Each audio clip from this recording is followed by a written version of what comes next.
नमस्कार साथियों, मैं हूँ शिवांक। आज है 28 जनवरी 2025 और रोज की तरह आज फिर आ गया हूँ मैं लेकर आज के सारे इंपॉर्टेंट करंट अफेयर्स आपके लिए। तो चलो शुरू करते हैं आज की क्लास। दोस्तों, आज की क्लास की शुरुआत करते हैं पहली वुमेन हॉकी इंडिया लीग से। दोस्तों साथियों, उड़ीसा वॉरियर्स ने पहली महिला हॉकी इंडिया लीग जीतकर इतिहास रच दिया। उन्होंने इस मैच में जीएसडब्ल्यू संपूर्ण हॉकी क्लब को हराया है और यह मैच झारखंड के रांची स्थित जेएस मुंडा हॉकी स्टेडियम में हुआ था। अभी पुरुषों की हॉकी लीग चल रही है जिसके रिजल्ट्स फरवरी में हमारे सामने होंगे। इसके बाद अब बात करते हैं स्वास्थ्य सेवा से जुड़ी एक बहुत महत्वपूर्ण पहल या इनिशिएटिव के बारे में। दोस्तों, नागालैंड सरकार ने हाल ही में chief minister mobile operation theatre की शुरुआत की है। इस मोबाइल ऑपरेशन थिएटर का उद्देश्य ग्रामीण इलाकों में उन्नत सर्जिकल और मेडिकल सेवाएं उपलब्ध कराना है ताकि लोग दूर दराज के क्षेत्रों में भी चिकित्सा सुविधाओं का लाभ उठा सकें। चलो अब चलते हैं तीसरे करंट अफेयर में, जिसमें राजस्थान का उदयपुर शहर और मध्य प्रदेश का इंदौर शहर, इन दोनों शहरों को रामसर कन्वेंशन के तहत भारत ने भारत के पहले वेटलैंड शहर घोषित किया है। ये इसलिए भी इम्पोर्टेंट है क्योंकि दोस्तों, इस तरीके के पूरे दुनिया में मात्र 31 शहर हैं जिनको यह प्रतिष्ठित वेटलैंड सिटी का टाइटल मिला हुआ है। और हाँ दोस्तों, ये भी रिवाइज कर लो कि पिछले साल अगस्त में भारत ने 3 नए रामसर साइट्स का ऐलान किया था, जो हैं तमिलनाडु की नंज नारायण बर्ड सेंचुरी और काजूवेली बर्ड सेंचुरी, और थर्ड नंबर पर मध्य प्रदेश का तवा रिजर्व। इन तीनों को मध्य प्रदेश सरकार ने पिछले साल रामसर साइट घोषित किया था और इनको मिलाकर अब भारत के पास कुल 85 रामसर साइट्स हैं। अगली करंट अफेयर में चलते हैं जम्मू कश्मीर की तरफ, जहां जम्मू और कश्मीर के वन अनुसंधान संस्थान या Jammu and Kashmir forest research institute ने डिजिटल ट्री आधार इनिशिएटिव शुरू किया है, जिसके तहत कश्मीर घाटी हर चिनार वृक्ष को अद्वितीय डिजिटल पहचान दी जाएगी।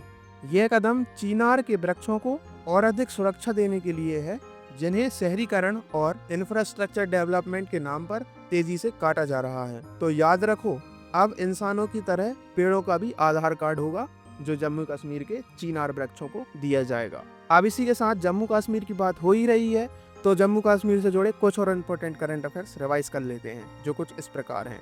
नंबर 1, नलिन प्रभात जी को जम्मू एंड कश्मीर पुलिस का नया डायरेक्टर जनरल नियुक्त किया गया है। नंबर 2, जम्मू एंड कश्मीर में संस्कृति महोत्सव कसूर रिवाज मनाया गया। नंबर 3, श्रीनगर को विश्व शिल्प शहर के रूप में वर्ल्ड क्राफ्ट्स काउंसिल द्वारा नामित किया गया। नंबर 4, माता खीर भवानी मेला जम्मू और कश्मीर में मनाया जाता है और 2025 में भी इसे मनाया जाएगा। नंबर 5, 10वां अंतर्राष्ट्रीय योग दिवस 2024 श्रीनगर में आयोजित हुआ। इसके बाद अब चलते हैं आज के 5वें करंट अफेयर की तरफ, जिसमें भारत के प्रमुख गेंदबाज अर्शदीप सिंह जी को ICC men's T20 international cricketer of the year 2024 के रूप में चुना गया है। अर्शदीप सिंह जी का प्रदर्शन 2024 में शानदार रहा और उसी के लिए उन्हें यह रिकॉग्नाइजेशन दी गई है। दोस्तों, इसी के साथ अब स्पोर्ट्स से जुड़ी एक और न्यूज़ याद रखो, जो कुछ इस प्रकार है। साथियों, वर्तमान में हमारे यहाँ मुंबई में वर्ल्ड पिकलबॉल लीग का आयोजन हो रहा है, जो 24 जनवरी से 2 फरवरी तक चलेगा। इस लीग में मुंबई, पुणे, बेंगलोर, चेन्नई, हैदराबाद और दिल्ली की टीमें भाग ले रही हैं।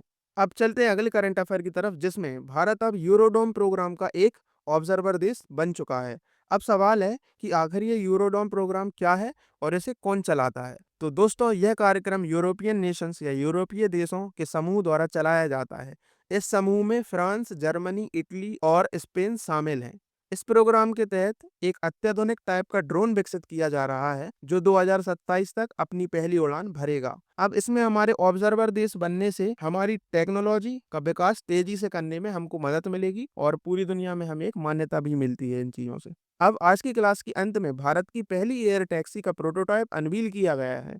तो इसका नाम क्या है और किसने इसको बनाया है, चलो जानते हैं। तो दोस्तों, भारत की पहली एयर टैक्सी प्रोटोटाइप का नाम शून्य है। इसे बेंगलोर स्थित एरोस्पेस स्टार्टअप सरला एविएशन ने बनाया है और यह एक electric vertical take off and landing या eVTOL air taxi prototype है, जिसे 2028 तक बेंगलुरु शहर में लॉन्च कर दिया जाएगा।